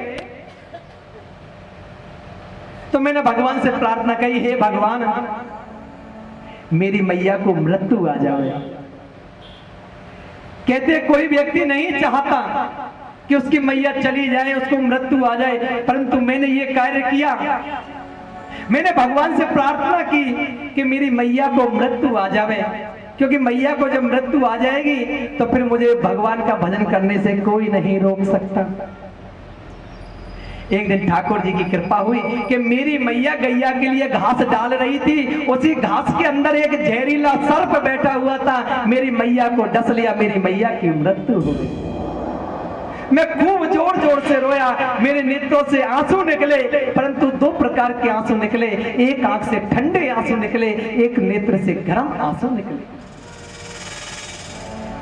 गर्म आंसू तो इसलिए निकले कि मेरी मैया का प्राणांत हो गया, लेकिन ठंडे आंसू इसलिए निकले कि अब रामदास को कोई भगवान का भजन करने से रोक नहीं सकता। विधिवत रूप से मैंने मैया के उस शरीर को देह आग्नि दी, 12-13 दिन का कार्य संपन्न किया। अंत में मैं भगवान के भजन करने के लिए चला गया और संतों की सानिध्य में जाकर के मैंने भगवान का भजन किया। मैं ऋषि महात्मा बना, लेकिन उन संतों की कृपा से आज आप मुझे देखिए व्यास जी कि मैं ऋषि नारद से आज महर्षि नारद बन गया, रामदास से नारद हो गया। तो ये संतों की कृपा है। आप संतों की सानिध्य में चले जाइए। नारद जी तो वहां से चले गए, व्यास जी ने संतों का साथ लिया और संतों का साथ लेकर के श्रीमद् भागवत के 4 श्लोकों को बढ़ाना प्रारंभ किया। तो ध्यान देना कि 4 श्लोकों के 18,000 श्लोक किए व्यास जी ने। जो श्रीमद् भागवत है इसमें 18,000 श्लोक हैं, 12 स्कंद हैं, 335 अध्याय हैं जो श्रीमद् भागवत में विराजमान हैं और एक एक शब्द भगवान कृष्ण रूप में समर्पित है। लेकिन जब श्रीमद् भागवत की रचना हो गई तो व्यास जी कहने लगे अब इसका प्रचार कैसे हो। इसको प्रचार करने वाला उतना ही पवित्र होना चाहिए जितना पवित्र ये श्रीमद् भागवत ग्रंथ है। अब पवित्र किसे कहते हैं कि जिसने काम क्रोध मद लोभ मोह नाथ नरक के पंथ इन 5 शत्रुओं पर विजय पाली हो। व्यास जी को याद आया ऐसा तो मेरा पुत्र है सुखदेव, परंतु मैं खुद से कहूंगा कि मेरे बेटे ने काम क्रोध को जीत लिया तो ये दुनिया के लोग नहीं मानेंगे, कहने लगेंगे बोले अपना पुत्र इसलिए बड़ाई करते हैं। उस समय के सबसे बड़े ज्ञानी ऋषि थे महाराज जनक जी। व्यास जी ने कहा यदि जनक जी के पास में सुखदेव को भेजा जाए और जनक जी कह दे कि काम क्रोध को श्री सुखदेव जी ने जीत लिया तो फिर कोई उंगली उठाने वाला नहीं है। पर अब सुखदेव जी को लेके कैसे आए। किसी व्यक्ति को लालच भी दिया जाए लेकिन वो लालची होगा तभी तो लालच दिया जाएगा। सुखदेव जी को लालच नहीं है। हाँ ध्यान आया एक चीज का लालच है, किसका? भगवान के भजन का। एक छोटे से शिष्य को बुलाया, उसको एक श्लोक का आधा श्लोक रटा दिया भागवत जी का। बोले जाओ जाकर के सुखदेव जी के सामने इसको गुनगुनाओ। वो शिष्य गया, जाकर के सुखदेव जी समाधि में बैठे हुए हैं, कहने लगा बरहा पीड़म नटवर बपु कर्णयो कर्णकारम विप्रद्वास कनक कपि संभय जयंतीम च माला। ये आधा श्लोक रटा दिया। सुखदेव जी की समाधि खुली, कहने लगे भैया आगे बोलो ना। बोले यदि आगे सुनना है तो अपने पिताजी के पास में चलो। सुखदेव जी ने सोचा कोई आया होगा मेरी तपस्या को समाधि को भंग करने के लिए, वापस बैठ गई, नहीं गई। उस शिष्य ने आकर के व्यास जी को सारा वृतांत बतलाया तो अब व्यास जी ने एक दूसरा श्लोक रटा दिया अपने शिष्यों को। अहो बकीयम स्तन काल कूटम जिज्ञासया पायाद विषादवी लेवे गतिम धात्र चिताम ततुण्यम कंबास दयालुम शरणम ब्रजे। श्लोक रटा दिया। कौन सा? अहो बकीयम। बकी कौन है? पूतना, बकासुर की बहन है इसलिए इसका नाम बकी है। अहो बकीयम स्तन कालकूटा, अपने स्तन पर विष लगा करके आई है और जिस विष का नाम है कालकूट नाम का विष, जिसे भगवान गोविंद को सब लोग ब्रज के प्रेम करते हैं और ये मौसी उसको मारने के लिए आई है। और जैसे ये श्लोक गुनगुनाया सुखदेव जी के पास में जाकर के सुखदेव जी की समाधि खुली। अरे भैया आगे बोलो ना। बोले यदि आगे सुनना है तो अपने पिताजी के पास में चलो। सुखदेव जी दौड़े दौड़े आए, अपने पिताजी से कहा तो पिताजी ने कहा पहले महाराज जनक जी के पास में जाओ। उधर एक शिष्य को भेज दिया और कह दिया महाराज जनक से, जनक जी मेरा पुत्र आ रहा है, इसकी कठोर से कठोर परीक्षा ली जाए। ये मत सोचना कि व्यास जी का पुत्र परीक्षा ना ले, कठोर परीक्षा इसकी ली जाए। आज जैसे ही सुखदेव जी पहुंचे, द्वारपालों ने रोक दिया,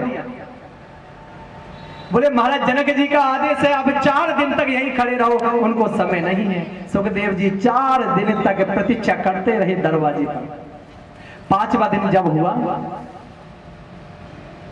जनक जी ने कहा जाकर के देखो, अगर उनके चेहरे पे जरा क्रोध हो ना तो उनको वापस भेज देना। जाकर के देखा, सुखदेव जी जैसे 4 दिन पहले आए थे तब थे, वैसे ही आज खड़े हुए हैं, कोई क्रोध नहीं। अंदर लेकर के आए, एक कमरे से सारा सामान निकाला, उसमें श्री सुखदेव जी को अंदर छोड़ दिया। उसमें महाराज अप्सराएं छोड़ दी। कोई अप्सरा सुखदेव जी को तांबूल खिलाती है, कोई आलिंगन करती है, लेकिन जरा मात्र भी सुखदेव जी के मन में विकार उत्पन्न नहीं हुआ। जब ये दृश्य देखा श्री जनक जी महाराज ने, आज जनक जी ने सुखदेव जी को अपने कंठ से लगा लिया। अरे महाराज सुखदेव, मैं क्या परीक्षा लूं आपकी, ये तो आपका पिताजी का आदेश था, इसलिए मुझे ऐसा करना पड़ा, मुझे क्षमा कीजिए। आज महाराज जनक ने चारों ओर पिटवा दिया। बोले अगर किसी ने काम क्रोध को जीता है तो वो व्यास नंदन श्री सुखदेव जी महाराज है। जहां काम तहां राम नहीं, जहां राम तहां काम। जहां काम होता है वहां पर भगवान राघवेंद्र नहीं आ सकते, और जहां पर भगवान राम जी होते हैं वहां काम की क्या मजाल की अपने पैर पसारे। इसलिए सदैव भगवान का भजन करना चाहिए, ठाकुर जी के ही चरणों में प्रीति लगी रहे, ऐसी भगवान से विनती करनी चाहिए, क्योंकि सच्चा सुख है तो भगवान के नाम में है। सूर्य अनेक फिरे कण मांगत, पे पद सूर सो स्वाद कहां। पुन ताल मझीरा बजाती फिरे, मीरा मत बारी सी चाह कहां। सिय राम कथा कितनों ने लिखी, पर तुलसी जैसी मर्याद कहां। नरसिंह बसे प्रति खंबन में, पर काढ़न को प्रहलाद कहां। इसलिए अगर भगवान को प्राप्त करना है तो कथा श्रवण करें, कीर्तन करें। जो कथा श्रवण करते हैं उसका चिंतन करें, और फिर भी कथा समझ में नहीं आए तो दूसरे दिन आकर के प्रश्न करें कि ये कथा हमारी समझ में नहीं आई। क्योंकि भगवान की कथा सुनना तभी सार्थक हो सकता है, जब तक वो समझ में नहीं आएगी तब तक कल्याण नहीं कर सकती। और भगवान की कथा तो ऐसी अद्भुत है, राम कथा सुंदर कर पाई। राम जय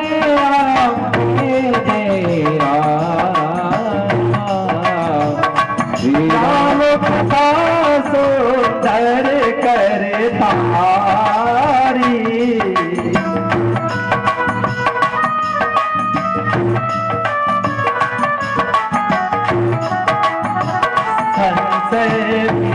के उड़ावन हारी।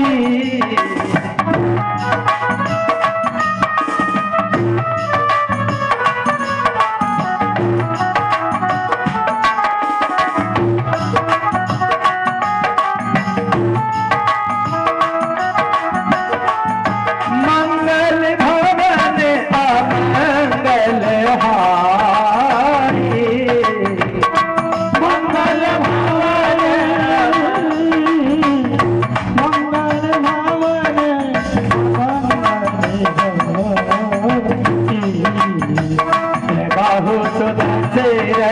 अजय हारी।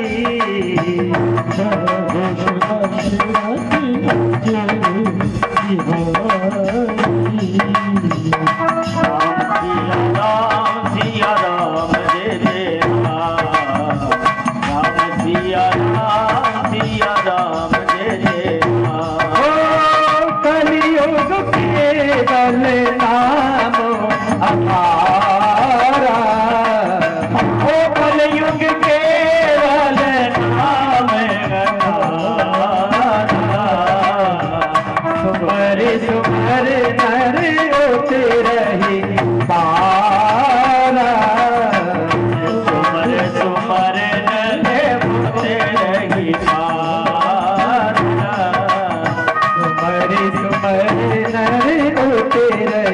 पार।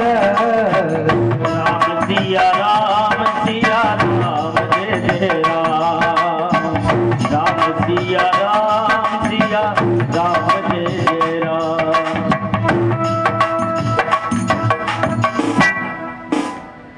आज ऐसे भगवान श्री सुखदेव जी हैं जो परमहंस हैं, काम क्रोध पर जिन्होंने विजय प्राप्त कर लिया। भाई आचार्य श्री सुखदेव जी जब पुनः वापस अपने पिताजी के पास में आए, आज महाराज व्यास जी ने और अपने पुत्र को श्रीमद् भागवत का प्रसाद दिया। आज सज्जनों, सोनकादिक ऋषि श्री सूत जी से कहते हैं, महाराज ये बताइए परीक्षित जी कौन थे? इनको सप्तवर्षीय मृत्यु का श्राप क्यों लगा? श्री सूत जी कहते हैं, एक बार की बात है कि महाभारत का युद्ध चल रहा था और महाभारत के युद्ध में महाराज भीमसेन की जंगा को तोड़ दिया, दुर्योधन की जंगा को तोड़ दिया, कौरवों के एक एक करके सैनिक मार दिए गए। दुर्योधन अपने मृत्यु का एक एक पल गिन रहा है, कब मृत्यु आ जाए, कब जाना पड़ जाए। उसी समय पे गुरु द्रोणाचार्य जी के जो पुत्र हैं अश्वत्थामा, दुर्योधन को मित्र मानते हैं, दुर्योधन के पास में आए, मित्र तुम्हारी ये दुर्गति किसने की? आप मुझे बतलाइए, मैं उसे मृत्यु दंड दूंगा। दुर्योधन ने कहा, बोले भैया ये पांडवों ने मेरी जंगा पर प्रहार किया है, और यदि तुम मेरे सच्चे मित्र हो, मेरे हितैषी हो, तो मैं तुमसे कहता हूं जाओ जाकर के पांचों पांडवों को मार दो, मेरे मन को शांति मिलेगी। अश्वत्थामा कहने लगे, बोले चिंता क्यों करते हो, ये तो मेरा 2 मिनट का काम है, निश्चिंत रहो, समझो पांडव मारे गए। उधर रात्रि का समय हुआ, पांचों पांडव सोए हुए हैं, जिनका रक्षक मेरा गोविंद है, उनका कोई बाल भी नहीं बिगाड़ सकता। पांचों पांडव एक जीनी सी चनरिया ओढ़ करके सो रहे हैं, पास में द्रौपदी के 5 पुत्र सो रहे हैं, भगवान कृष्ण पहरा दे रहे हैं। मध्य रात्रि का समय हुआ, भगवान कृष्ण को ठीक नहीं लगा, पांचों पांडवों को उठाया, अरे भैया चलो ये स्थान ठीक नहीं, दूसरे स्थान पर शयन करते हैं। जाको राखे साइया मार सके ना कोई, बाल न बाकी कर सके चाहे जो जग बेरी होए। आज पांचों पांडवों को भगवान लेकर के दूसरे स्थान पर चले गए, लेकिन गोविंद की कृपा से मैया द्रौपदी जी के 5 पुत्र वहीं पर सोते रह गए।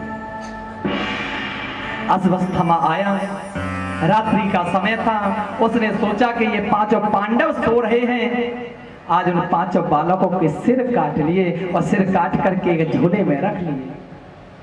दुर्योधन के पास में गया, मित्रवर तुम्हारा काम हो गया। क्या हुआ? बोले 5 के शीश काट दिए। बोले मैं कैसे यकीन करूं? बोले मुझे पता था कि तुम मेरी बात नहीं मानोगे, देखो मैं लेकर के आया हूं। थोड़ी बहुत कोई रोशनी की, रोशनी में जैसे ही उन शीशों को देखा, महाराज दुर्योधन तो विलाप करने लगा, अरे अश्वत्थामा तुमने ये क्या कर दिया? राम राम राम, अरे मेरा बैर तो उन 5 पांडवों से था, इन पुत्रों ने क्या बिगाड़ा? हमारे कुल में ये द्रौपदी के 5 पुत्र ही तो बचे थे, तुमने इनको मार करके हमारे वंश को ही नष्ट कर दिया, ये तो ठीक नहीं किया। दुर्योधन को ठीक नहीं लगा। आज रोते रोते दुर्योधन ने अपने 5 भौतिक शरीर को त्याग दिया। उधर 5 पुत्रों की मृत्यु का समाचार जैसे ही मैया द्रौपदी को मालूम हुआ, तो कल्पना करके देखो कि जिस माता के 5 पुत्रों को मार दिया जाए, उस माता पर क्या बीतेगी। मैया द्रौपदी रुदन करने लगे, पूरी सभा बैठी हुई है, 5 भाई हैं, महाराज युधिष्ठिर, महाराज भीमसेन, महाराज अर्जुन, नकुल और सहदेव। भगवान कन्हैया बैठे हुए हैं न्यायाधीश के रूप में।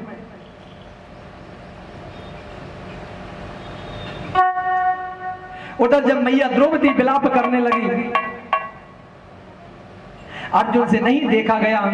भगवान कृष्ण रथ के सारथी बने, अर्जुन रथ में विराजमान हुए और जैसे ही जाने लगे तो दिखाई पड़ा कि अश्वत्थामा जा रहा है।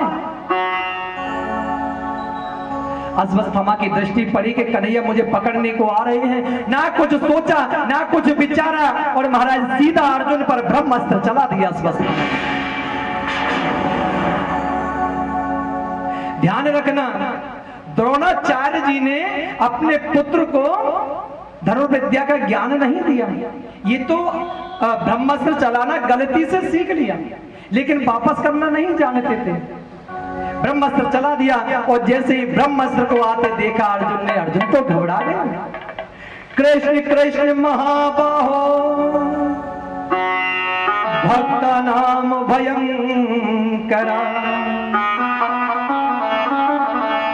स्वयं को देहि मानाना मप गर्गोसि संसृति।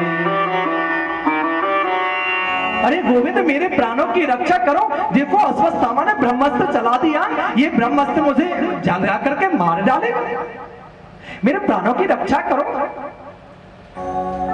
घबरा गए अर्जुन। भगवान मुस्कुरा करके कहने लगे, अर्जुन जिस प्रकार कांटे को कांटे से निकाला जाता है, जिस प्रकार विष की औषधि विष होता है, उसी प्रकार ब्रह्मास्त्र की औषधि ब्रह्मास्त्र है। आप भी ब्रह्मास्त्र चलाओ। अर्जुन ने ब्रह्मास्त्र चलाया, दोनों ब्रह्मास्त्र आपस में टकरा करके नष्ट हो गए। दौड़ करके अर्जुन ने अश्वत्थामा को पकड़ लिया और सभा के मध्य में ले आए। और सभा के मध्य में जब लेकर के आए तो प्रश्न आया कि अश्वत्थामा को क्या सजा दी जाए। हमारा ज्येष्ठ भैया हैं युधिष्ठिर जी। युधिष्ठिर जी से पूछा गया, भैया अश्वत्थामा को क्या सजा दी जाए? बोले भैया जैसा वेद पुराणों में लिखा है वैसा ही सजा देना चाहिए, क्योंकि युधिष्ठिर जी धर्मराज हैं। अर्जुन से पूछा, अरे अर्जुन तुम ही बताओ क्या दंड देना चाहिए? बोले जो कन्हैया कहे वो ही दंड दो, हमारे तो प्राणेश्वर भगवान गोविंद हैं। भीम से पूछा, भीम ने कहा यदि तुम दंड नहीं देते हो तो मैं इसे जान से मार डालूंगा, मैं दंड दूंगा। नकुल सहदेव से पूछा तो नकुल सहदेव ने कहा, बोले मजले भैया ठीक कहते हैं, इसको मृत्यु दंड देना चाहिए।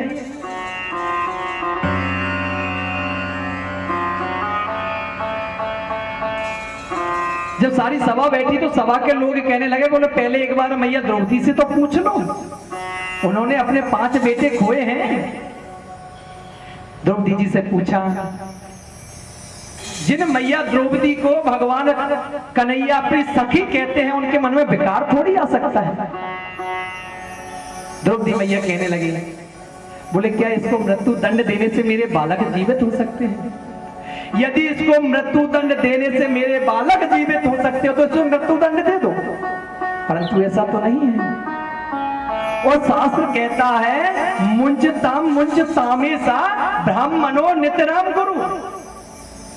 ब्राह्मण यदि सत्कर्मी है तो वो गुरु समान है, और इनके पिता ने तुम्हें धनुर्विद्या का ज्ञान दिया है।